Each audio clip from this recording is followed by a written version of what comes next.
Hello दोस्तों, नमस्कार। SMKC channel में मैं आप सभी लोगों का दिल से बहुत बहुत स्वागत करता हूं। दोस्तों, इस वीडियो में हम लोग बात करने वाले दो स्टॉक से रिलेटेड, राइट। नाम तो आप लोगों ने देख ही लिया होगा, आईटीसी एंड एलएनटी की बात यहाँ पे होने वाली है। एंड जैसे मैं आप लोगों को कहता हूँ कि मार्केट की ये जर्नी रहती है, इसमें हम लोग को बहुत सारे एक्सपीरियंस भी मिलते हैं। बहुत कुछ ये स्टॉक्स हम लोग को यहाँ पे सिखाते हैं, उसी के बारे में हम लोगों को यहाँ पे बात करनी भी है। तो चलिए दोस्तों, इस वीडियो को स्टार्ट करते हैं, बट उससे पहले जरूर कहना चाहूँगा, आज के दिन आप देख सकते हो 2 से 3 वीडियोज़ अपलोड हो चुके हैं।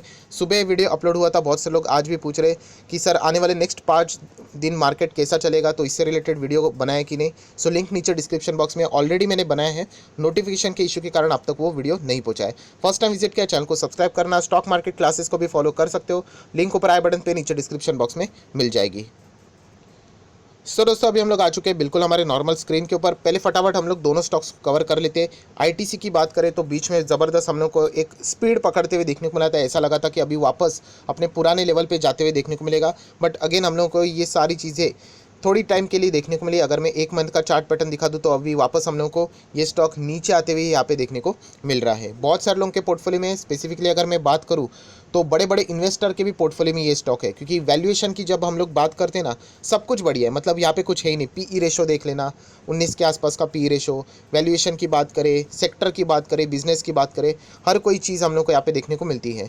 बट अगर हम लोग ओवरऑल परफॉर्मेंस देखें इसके 5 साल का, तो इतना कुछ खास नहीं है। इनफैक्ट खराब ही हम लोग ऐसा बोल सकते हैं। मैक्सिमम चार्ट पैटर्न ठीक ठाक नज़र यहाँ पे आ जाता है। इसके पीछे की भी बहुत सारे रीजन है, मैंने ऑलरेडी वीडियो बनाया था, आप लोग चाहो तो वहाँ पे भी देख सकते हो।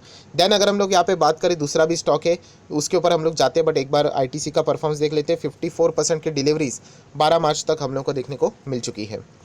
देन दूसरा स्टॉक, मतलब हम लोग यहाँ पे बात करें लार्सन एंड टूब्रोस। एलएनटी की भी बात करें तो सिमिलर वे, अभी एलएनटी एटलीस्ट रिकवर कर चुका है। 1500 तक अभी ये स्टॉक आ चुका है।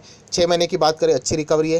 यहाँ पे भी 5 साल की अगर मैं बात दिखा दूँ, सेम था। यहाँ पे बहुत अच्छी तरीके से गया, देन एक बड़ा गैप, एंड वापस अभी हम लोगों को पुराने लेवल पे आते हुए देखने को मिला है। उसी के साथ साथ मैक्सिमम चार्ट पैटर्न अगर हम लोग यहाँ पे चेक करते हैं तो आप लोग यहाँ पे देख सकते हो, जो कंपनी का अभी का लेवल है, हम लोग को पुराने लेवल पे यहाँ पे कम बैक होते हुए देखने को यहाँ पे मिल रहा है।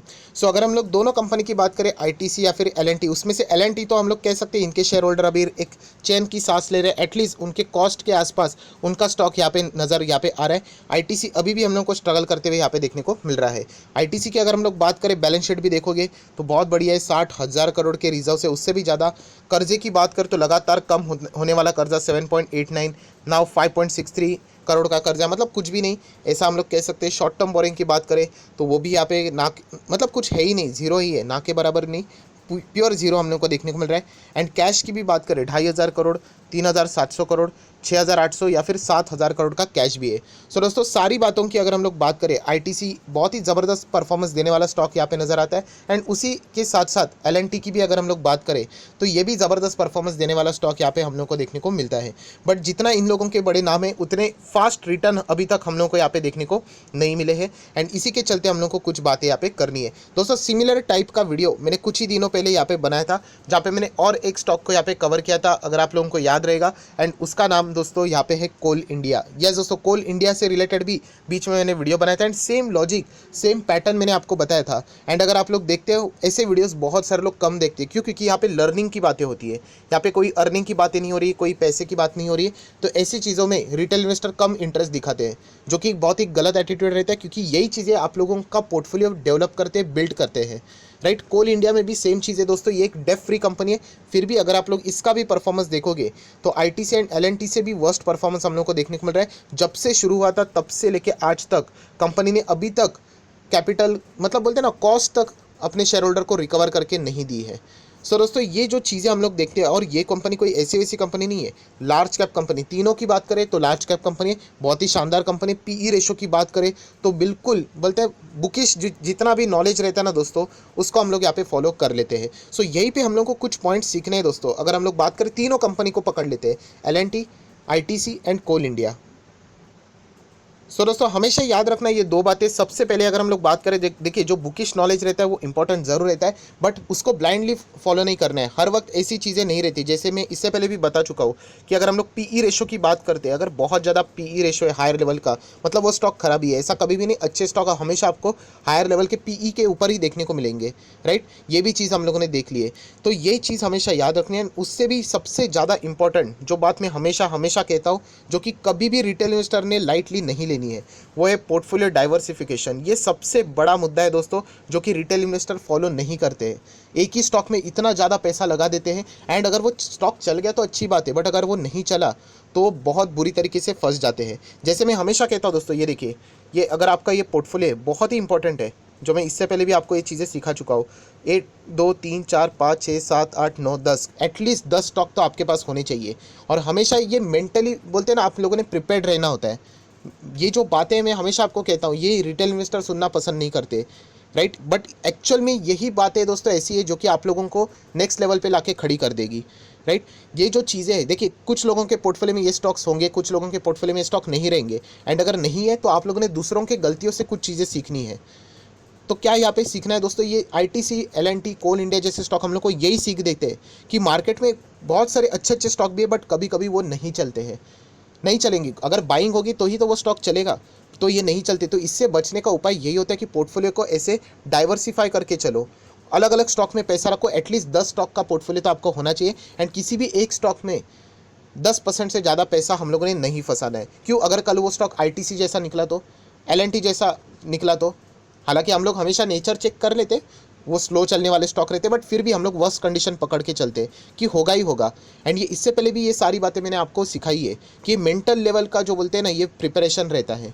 मैंने इससे पहले भी कहा है कि ये पकड़ के चलना ही मत कि हम जो स्टॉक्स की बातें करते हैं वो कभी डूबेंगे नहीं। डेफिनेटली आप लोगों को ये 10 पोर्टफोलियो में से 2 स्टॉक ऐसे रहेंगे वो डूबते हुए देखने को मिलेंगे। कुछ ना कुछ उसमें लोचा होगा ही होगा, आइदर मैनेजमेंट फ्रॉड करेगा या फिर कोई तो चीज़ होगी।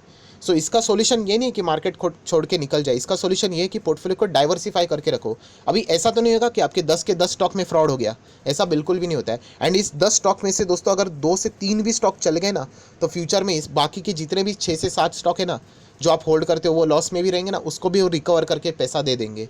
सो सबसे जो बड़ा सीख है आईटीसी एंड एलएनटी में यही बताते कि even though fundamentally strong shares भी रहेंगे तो पकड़ के चलना कि यहाँ पे मार्केट हमेशा आप जैसे सोचते हो वैसा नहीं चलेगा। तो हमेशा पोर्टफोलियो को डाइवर्सिफाई करके चलो। मैक्स टू मैक्स किसी भी स्टॉक में 10% तक ही इन्वेस्ट करना। अगर आप लोगों ने देखिए, किसी ने तो यहाँ पे ऐसे रहेंगे बहुत ज़्यादा अमाउंट आईटीसी में लगाया होगा, एलएनटी में लगाया होगा, वो गलत नहीं है, बट अगर उन्होंने सिर्फ उसमें ही लगाया होगा तो वो गलत ज़रूर है, क्योंकि सिर्फ एक ही स्टॉक में एग्रेसिवली बाई करना ये एक बहुत ही गलत स्ट्रैटेजी है। एटलीस्ट हम लोग रिटेल इन्वेस्टर की बात करें तो, जिसके पास बहुत ज़्यादा पैसा है, जिसको कोई फ़र्क ही नहीं पड़ता है, उनकी बात अलग ही है, राइट। तो ये चीज़ें दोस्तों हम लोगों ने हमेशा सीखनी है। एलएनटी हो, कोल इंडिया हो या फिर आईटीसी हो, प्लीज़ पोर्टफोलियो को डाइवर्सिफाई करके चले, वरना ये गलती अगर आपसे अभी नहीं हुई है तो फ्यूचर में हो जाएगी। आज मैं भी देखता हूँ बहुत सारे लोग इतना पैसा डाल देते एक ही स्टॉक में। सर मेरे पास 1 लाख रुपया है, तो क्या मैं 1 लाख का XYZ शेयर खरीद लूँ? वही प्रॉब्लम हो जाएगी। अगर आपके पास 1 लाख है तो 10-10 हज़ार के 10-10 शेयर ट्राई कीजिए। ये शुरुआत होनी चाहिए आपकी। उस 10 में से आप लोगों के डेफिनेटली 4 से 5 शेयर्स गलत जाएंगे, फिर हम लोगों ने और इसमें इंप्रूवमेंट करना होता है, उन शेयर्स को निकालना होता है, देन दूसरे शेयर्स को लाना होता है। ये सब्सट्रैक्शन, एडिशन, ये चीज़ें यहाँ पे चलनी चाहिए, तब जाके आपका पोर्टफोलियो इंप्रूव होगा, तब जाके आपका नॉलेज गेन होगा। अगर आप लोग ग्रो नहीं कर रहे हो मार्केट में तो आप लोग आगे यहाँ पे नहीं बढ़ सकते दोस्तों। एंड इसके लिए ये सारी चीज़ें बहुत ज़्यादा इंपॉर्टेंट होती है। सो ओवरऑल वीडियो बनाने का मकसद ही वही है दोस्तों कि मार्केट में ये चीज़ें चलती है, आप कितने भी स्टडी अच्छा क्यों ना कर लो, कभी ना कभी ये चीज़ें हम लोगों को फेस करनी पड़ती है, राइट। आईटीसी हो, एलएनटी हो या फिर कोल इंडिया जैसे ऐसे बहुत सारे और भी स्टॉक्स है। ये भी मैंने आपको बताया कि आप लोगों ने मेंटली भी प्रिपेयर्ड रहना होता है। किसके लिए? कि कभी तो आपको एक बड़ा लॉस भी होगा, आपकी गलती की वजह से नहीं, किसी और के गलती की वजह से फ्रॉड कर लेंगे, गड़बड़ कर लेंगे। अभी हम लोग थोड़ी ना इंसान को ट्रैक कर पाएंगे कि उसका प्लान क्या है, दिमाग में क्या चल रहा है, राइट। हम लोग हमारी साइड से बेस्ट देने की कोशिश करेंगे, बट ये पकड़ के ही चलो कि ऐसा चीज़ें यहाँ पे होने वाली है, तब जाके आप लोग मार्केट में टिक पाओगे। जैसे मैं हमेशा कहता हूँ, और इसका सोल्यूशन एक ही है दोस्तों, इसको अवॉइड नहीं किया जा सकता। तो इसको अगर आप लोगों को, इस रिस्क को अगर आपको मिनिमाइज़ करना है, कम करना है, तो आप अपने पोर्टफोलियो को डाइवर्सिफाई करके चलो, जैसे मैंने आपको कहा था। प्लस लार्ज कैप क्वालिटी के स्टॉक में अगर आप चाहो तो थोड़ा ज़्यादा रख सकते हो, मिड कैप में कम, स्मॉल कैप में उससे भी कम, माइक्रो कैप में तो उससे भी कम, एंड पेनी स्टॉक में बचा हुआ। ये अगर आपका एलोकेशन रहेगा तब आप लोग जाके मार्केट में अच्छी तरीके से लंबी अवधि के लिए टिक पाओगे। एक दो बार तो कोई भी कमा लेता है पैसा, लंबी अवधि तक टिकना बहुत डिफिकल्ट होता है। मैंने अपने रिलेटिव्स में देखे, शुरुआत में आ जाते हैं, पैसा मिल जाता है, जोश में होते हैं, 2-3 साल के बाद, 5 साल के बाद मार्केट से गायब। सो ये नहीं करना है हम लोगों ने। तो इसके लिए डिसिप्लिन बहुत ज़्यादा इंपॉर्टेंट होता है, इसके लिए स्टडी करना पड़ता है। एंड ऐसे स्टॉक हम लोगों को यहाँ पे ये चीज़ें सिखाते भी हैं। सो आई आशा करता हूं दोस्तों ये एक थियोरेटिकल वीडियो था, बट अगर आपको पसंद आया होगा तो जरूर इस वीडियो को लाइक एंड शेयर कर देना, तो बाकी लोगों को भी ये सारी चीज़ें पता चल जाएगी। So that's it, thank you very much दोस्तों, we will be meeting next video, तब तक के लिए बाय बाय।